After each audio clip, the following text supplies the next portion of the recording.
नमस्कार। स्वागत है आपका एपिसोड 9 में। आज हम एक छोटा डिटोर लेंगे, यानी एक साइड क्वेस्ट पे निकल पड़ेंगे। साइड क्वेस्ट, हाँ बिल्कुल, ये वैसा ही है जैसे वीडियो गेम में एक मेन ऑब्जेक्टिव होता है, पर उसको पूरा कर पाने के लिए मुख्य ध्येय से हमें थोड़ा सा हट के जाना पड़ता है, थोड़ा अलग होकर के। और जो एक नोविस होता है, जिसने नया नया गेम खेलना शुरू किया होता है, एक एमेचर होता है, उसको लगता है कि यार ये क्या वेस्टेज ऑफ टाइम है, हम ये क्या कर रहे हैं, हमें तो बस मुख्य ध्येय की ओर आगे बढ़ना चाहिए। लेकिन जो एक एडेप्ट है, जो एक एक्सपर्ट है, जो कई वक्त से ये काम कर रहा है, वो जानता है कि मुख्य ध्येय को पूरा कर पाने के लिए साइड क्वेस्ट पे जाना जरूरी है, क्योंकि साइड क्वेस्ट पे ही वो इंपॉर्टेंट लाइफ का बूस्ट मिलेगा, साइड क्वेस्ट पे ही वो इंपॉर्टेंट हथियार मिलेगा, या साइड क्वेस्ट पे ही वो इंपॉर्टेंट इंफॉर्मेशन मिलेगी एनिमी के बारे में, जिससे हम अपना मुख्य ध्येय पूरा कर पाएंगे। ऐसा वीडियो गेम में होता है, पर कुछ ऐसा ही आज हमारे इस चैनल पे, इस डिस्कशन पे भी हो रहा है। पर ये हो क्यों रहा है? ये हो इसलिए रहा है क्योंकि मेरे एक खास दोस्त हैं जो कि एक मशहूर गायनेकोलॉजिस्ट हैं गाजियाबाद में। उन्होंने एपिसोड 5 देखने के बाद मुझे मैसेज किया। उन्होंने कहा कि मुझे तो आगे की जर्नी करने में इंटरेस्ट ही नहीं है, क्योंकि आई एम कन्विंस्ड कि there is only broken triangle, full triangle नाम की तो कोई चीज ही नहीं है। God, that is the creator God, is a disinterested God. And this got me thinking कि ऐसा क्यों? और आगे मैसेज में उन्होंने लिखा क्यों, क्योंकि उनके आसपास या दुनिया में कहीं पे भी अगर आप बोले, सिर्फ उनके आसपास नहीं, दुनिया में भी आप जहां भी देखेंगे, there is so much strife, there is so much agony, there is so much pain, दुख, दर्द, पीड़ा, परेशानी, दिक्कतें, मुश्किल, सब जगह चारों ओर से अलग अलग लोगों को अलग अलग रूप और श्रेणी में घेर रही है। तो ऐसा क्यों हो रहा है? वस्तुतः ये सिर्फ उनका ऑब्जर्वेशन नहीं है, ये तो हम अपने जीवन में और अपने आसपास हम सब देख पा रहे हैं कि ऐसा है। परेशानियां हैं, दिक्कतें हैं, स्ट्राइफ है, वायलेंस है, क्रिमिनल एक्टिविटीज है, देयर इज सो मच जिसको हम नहीं देखना और सुनना चाहते हैं, पर वो हमारे चारों ओर है, हमारे समाज में, हमारे राष्ट्र में, इस पूरी दुनिया में व्याप्त है। पर बात ये इंपॉर्टेंट नहीं है। इंपॉर्टेंट ये है कि उन्होंने जो मैसेज लिखा था उसमें there was this sense of conviction कि नहीं, God is a disinterested God. That got me thinking. मेरे मन में ये विचार आने लगा कि ये कन्विक्शन कहां से आ रहा है। मतलब सवाल होना एक अलग बात है, पर ये कन्विक्शन आ जाना कि God is a disinterested God, ये क्यों हो रहा है? And back to the basics, मैंने वापस जाकर के डीकंस्ट्रक्ट करना शुरू किया इस सवाल को। बार बार सोचता रहा, उसको री एग्जामिन करता रहा, जब तक कोर बिलीफ तो देखिए मुझे पता चल गई थी। उन्होंने खुद ही से बोल दिया कि भाई God is a disinterested God, पर इस कोर बिलीफ पे बिल्ड ऐसा क्या हो गया है, उस पे कौन से एप्लीकेशंस, उस पे कौन से सॉफ्टवेयर्स आ गए हैं जो इतना स्ट्रॉन्ग कन्विक्शन आ रहा है कि there is no possibility of a God to be an involved God. And then it clicked. मुझे समझ में आया, मुझे कई सारी बातें समझ में आई और उनको हम परत दर परत साथ मिलकर समझते हैं। देखिए, बाय डेफिनेशन, चाहे वो कोई भी समाज हो या कोई भी सभ्यता रही हो, उसमें जो ईश्वर का चित्रण है, आप चाहे उसे गॉड बोलें, ईश्वर बोलें, भगवान बोलें, जगत सृष्टा बोलें, सृष्टिकर्ता बोलें, उन सभी का जो डिपिक्शन है, it is all loving, all forgiving, compassionate, motherly figure, fatherly figure, कुछ इस तरह का एक डिस्क्रिप्शन या डिपिक्शन है। ऑफ कोर्स अगर आप ग्रीक सिविलाइजेशन में जाएंगे या नॉर्डिक मिथोलॉजी में जाएंगे तो you will see jealous gods, angry gods, पर eventually there is this sense of magnanimity and compassion. मतलब बहुत वक्त तक बहुत कुछ गलत होने नहीं देते गॉड बाय डेफिनेशन, और हम अपने चारों ओर बहुत कुछ गलत, बहुत कुछ करप्ट होता देख रहे हैं और सुन रहे हैं। तो ऐसा हो क्यों रहा है? शायद ये एक रूट कॉज है उस सवाल का, क्योंकि अब अगर वो कहें कि भाई God is a interested God, तब तो ये बड़ा सैडिस्टिक गॉड हो जाएगा। ये ईश्वर जो इतना कुछ, ये वॉर्स, ये फैमिन, ये ड्राउट, ये करप्शन क्यों ही होने दे रहा है ये गॉड? क्या ये सैडिस्टिक गॉड है अगर वो इन्वॉल्व है तो? तो एक ही एक्सप्लेनेशन बनता है कि भगवान ने ये दुनिया बना दी, ईश्वर ने ये दुनिया बना दी और वो उससे दूर हो गया, अब इंसान इसे रन कर रहे हैं और जैसा भी रन कर रहे हैं उसके लिए इंसान नहीं पा रहा। क्यों? क्योंकि हमें जो डेफिनेशन ऑफ गॉड है, ऑफ ऑल लविंग, कंपैशनेट, वो हमको बचा के रखना है। पर क्या ये वास्तविकता में सही समझ है? अब हम इसको एग्जामिन करेंगे। देखिए, एक्चुअली तो मैं इस टॉपिक पे बहुत बाद में आना चाहता था, पर क्योंकि अब हम एक सडन साइड क्वेस्ट में चले गए हैं, तो there might be a few things जो बाद में आनी थी वो अभी आ जाएंगी, और it might require a bit of patience from your and, क्योंकि हम एक्चुअली टर्म डेफिनेशंस पहले देना चाहते थे, हर एक टर्म को क्लियरली डिफाइन करना चाहते थे और फिर रास्ते में आगे बढ़ना चाहते थे साइंटिफिक तरीके से। लेकिन जीवन साइंटिफिक नहीं है।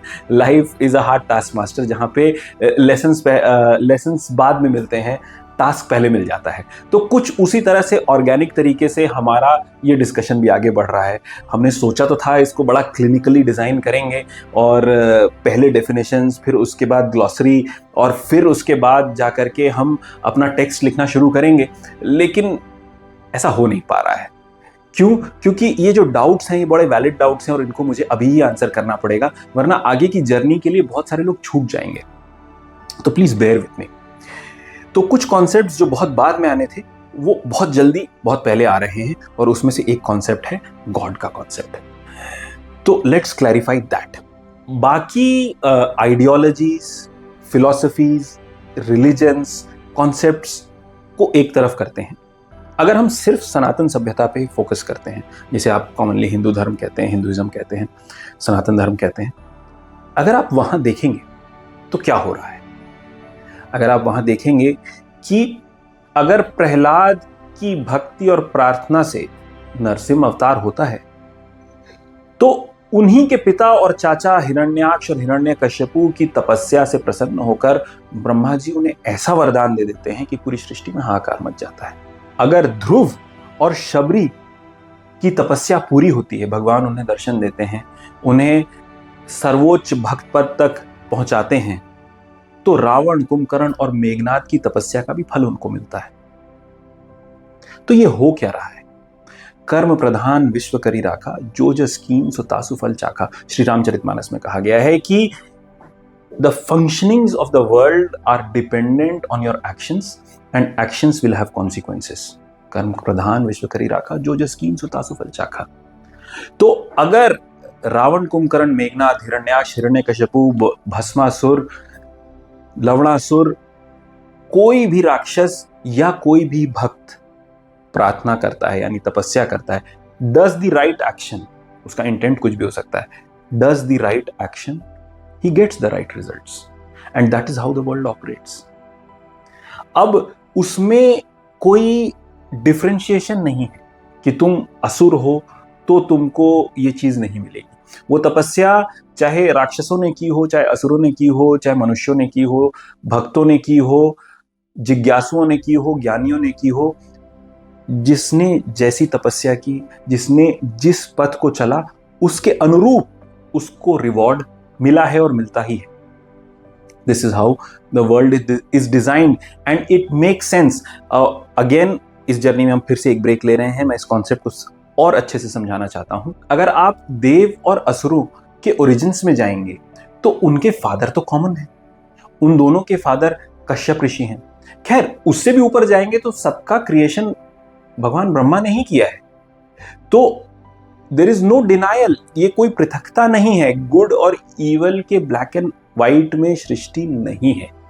अगर आप ये भी देखेंगे कि भाई रावण के ग्रैंडफादर, उनके पिता खुद विश्रवा ऋषि हैं, और महान ज्ञानार्जन और तपस्या से ही वो शक्ति सभी राक्षसों और असुरों ने हासिल की है। ऐसा नहीं है कि they have gotten it by virtue of being a prodigal सन, मतलब उनको किसी ने गद्दी पे ऐसे ही नहीं बैठा दिया। सबने, रावण के पुत्र मेघनाद ने भी तपस्या करके अपनी शक्तियां प्राप्त की हैं, तीनों भाइयों ने भी शक्तियां तपस्या प्राप्त करके की है।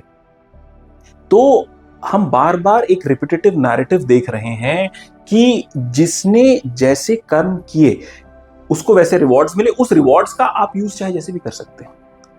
अब वो आप दुनिया पे शासन, जैसे हमने कहा कि अगर आप ब्रोकन ट्रायंगल हैं तो आप पाएंगे कि भाई मुझसे मैं और जगत में सबसे महान मैं, और मैं रूल कर सकता हूँ, जस्ट लाइक साइंस डज, कि भाई मैं इस कॉन्सेप्ट को समझ गया हूँ तो अब इसको यूज करके मैं बॉम्ब बना दूंगा, लोगों को बॉम्ब कर दूंगा, दुनिया पे हावी हो जाऊंगा, या मैं एक ऐसी वैक्सीन बना दूंगा जो सिर्फ मैं ही बना सकता हूँ और उसके लिए मैं एक मोनोपोली क्रिएट कर दूंगा।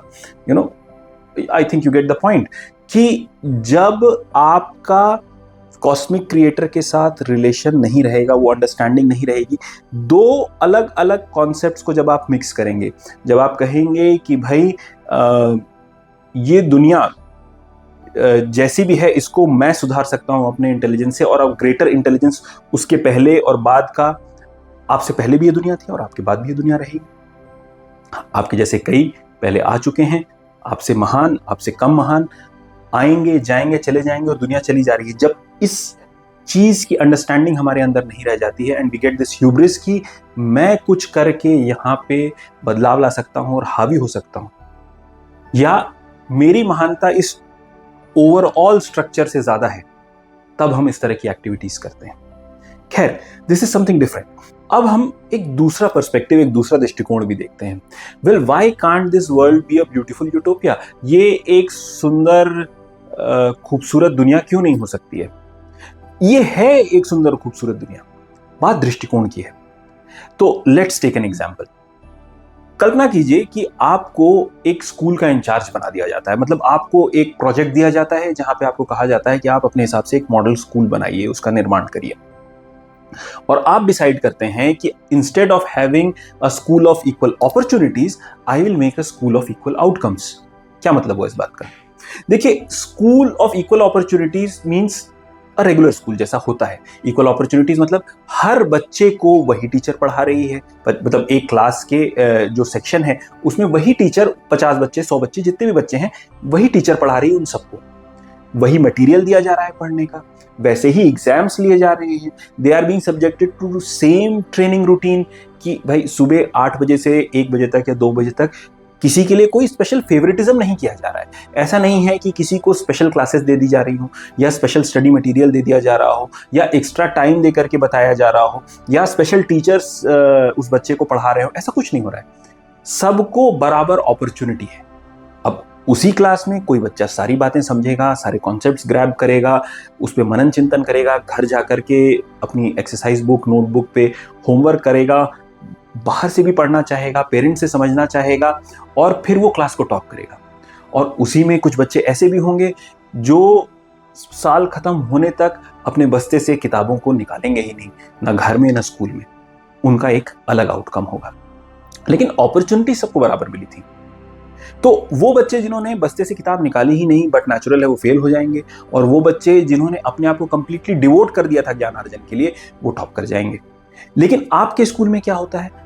आपके स्कूल में there is this school of equal outcomes, मतलब जिसने बहुत अच्छी पढ़ाई की, बहुत अच्छा एग्जाम लिखा, वो भी अगली कक्षा में गया समान मार्क से। जिसने कोई पढ़ाई नहीं की, बस्ते से अपनी किताबें भी निकाली, वो भी अगली कक्षा में गया समान मार्क से। अब होगा क्या? धीरे धीरे होगा ये कि बहुत मेहनत करने वाले, पढ़ने वाले बच्चे को समझ में आएगा कि इन सब बातों का तो कोई मतलब ही नहीं है। Everybody gets rewarded equally.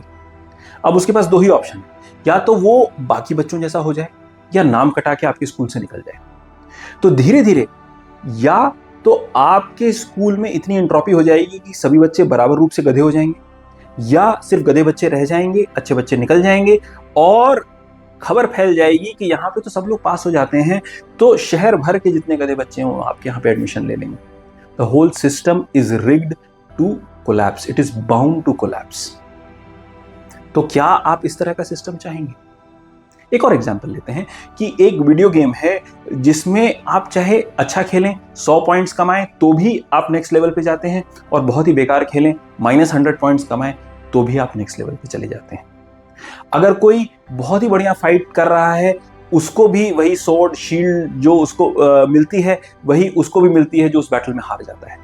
तो is there any incentive to do good, to struggle, to fight, to bother even?